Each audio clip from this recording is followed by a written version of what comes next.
Hey there. Thank you for joining me for another devotional. We've been looking at God uh, reaching. How far can God reach?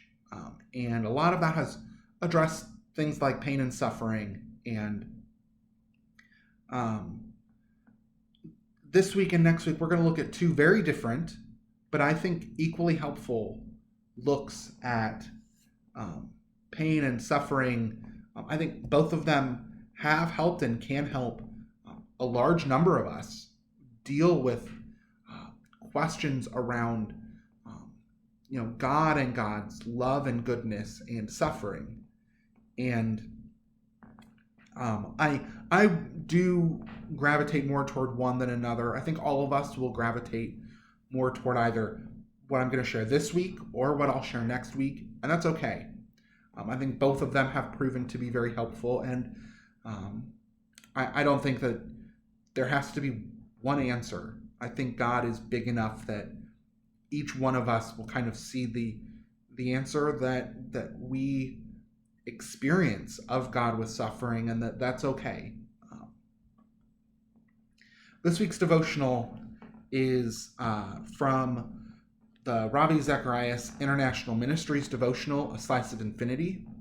And the author starts off addressing how whenever there's pain or suffering, we ask why. We want to understand why we are dealing with our specific instances of suffering. And the author will note that it's almost always very specific when we ask the questions. Sometimes when people want to question God, they will just throw out the philosophical, how is there God and pain? Like, how do those two coexist? But for the most part, when we're asking these questions, it's why am I suffering? Why is this happening to me? Why is this particular thing going on right now? And that's where this quote is going to start. We humans, not least we Christians, often draw a straight linking line between our lives, our conditions within, and our circumstances without, and God. Again, we will ask God about pain and suffering when it's our specific instances, our specific things that are happening. That is why, faced with suffering and misfortune, we are wont to ask, if God is good, why is my health failing? If God is great, why is my wealth flailing? If God is, why am I not? And then the author gives a shocking answer. I mean, these aren't complex questions that philosophers have debated for some time, and the author's answer is just two words: but no.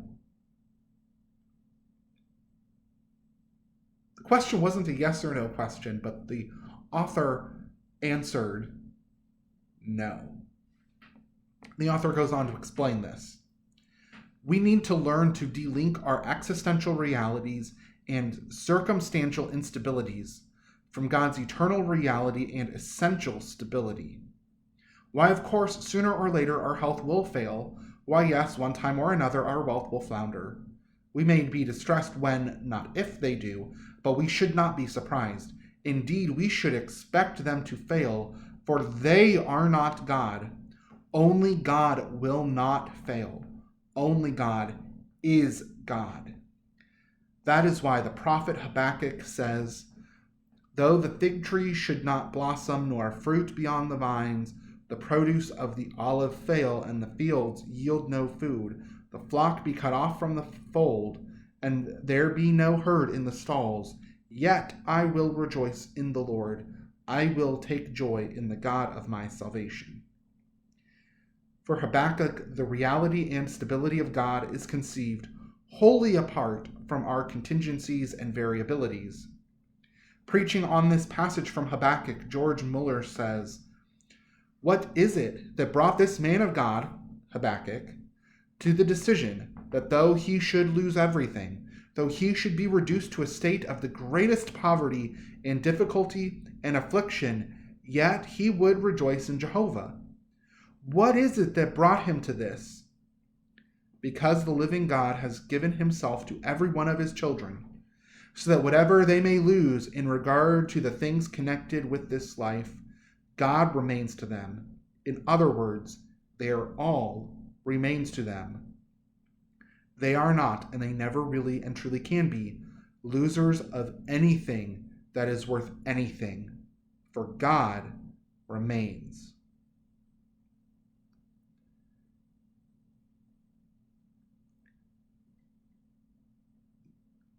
That, to me, there are kind of 2 points there, I think. I do think the speaker or the writer here, kind of drifted from one point to another in it. It was a kind of subtle shift, but I think it kind of stems from the same point.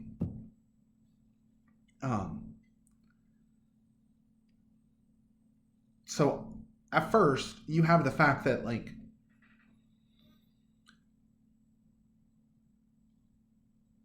we will try to go directly from whatever our experiences are to God's plans for the universe. And the writer says, like, no, we kind of need to separate those two. Like, there's God's plans for the universe that happen regardless of what is going on, but there's also our circumstances and our experiences and our stories, which are tainted by sin and are tainted by evil. That is our doing as humans. We have caused this. And there is no question that the world is going to experience suffering and pain, and that these things are part of the world. That's not a question. It's not asking, okay, well, do bad things happen? Do things that are not for the good of myself, or do things that are not pleasant to me, or do things happen that I don't like or wouldn't want? Do those types of things happen? Regardless of what you think about God or what you think about religion, that answer is going to be yes. Bad things happen. Suffering happens. Pain happens. And the author of this notes, it's fair to say that we're distressed. We get upset when bad things happen. I mean, of course we get upset when they happen. There are things that we don't like. We should get upset when these things happen. But the author says, but we should not be surprised. Indeed, we should expect them to fail, for they are not God. Only God will not fail. There's God and God's plan for the universe, God's purpose for all of creation, and that won't fail. And that does not change, and we should not expect it to. But all of the smallest, tiniest details, like, we live in a world that's now tainted with sin. And of course, that means that we will end up experiencing suffering. But since God's eternal purpose and God's eternal plan and God's self will not fail, none of those details now means, none of those small sufferings or those small things means that God will fail, that God's purpose will fail. This means that even when we are experiencing suffering, we can expect God to bring good and wonderful things out for us, even when our details don't seem to line up with what we want. That's the first point. The second point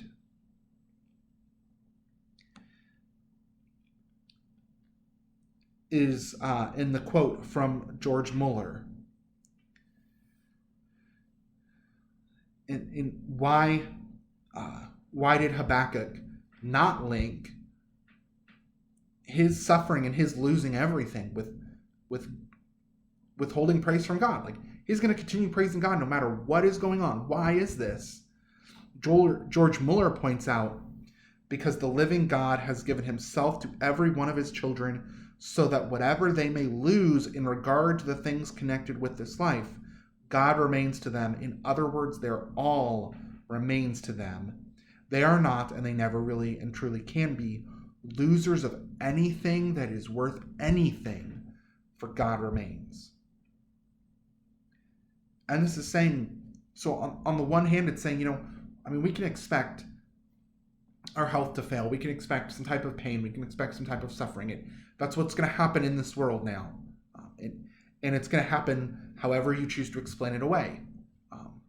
But by believing in God, you believe that there is a purpose that won't fail. You believe that there's a being who will not fail and can bring good out of this, even if there is pain and suffering. George Muller's point is that, when your health fails, what have you lost? Because God is still there. And we claim to believe, as Christians, we claim to believe that God is worth everything. And so when we lose money, can't God give us far more abundantly all that we ask or imagine? If we lose our health, don't we believe in a God who rose Jesus from the dead and is able to do the same in us? So what have we lost in our physical suffering, in our emotional distress? Don't we believe in a God who wept alongside and promises to give us fruits of joy and peace? What have we lost? And I find great comfort in these two thoughts. That on the one hand, God is everything. And no matter what thing I might be dealing with, no matter what I feel like I've lost, if I still have God, I still have everything. I still have what Jesus calls the pearl of great price. I still have the treasure worth giving up everything for. And at the same time, in my thinking, I have thought this, I've shared this, I don't feel a need to make a jump to, well, God planned this. Well, God has a purpose for this. Well, God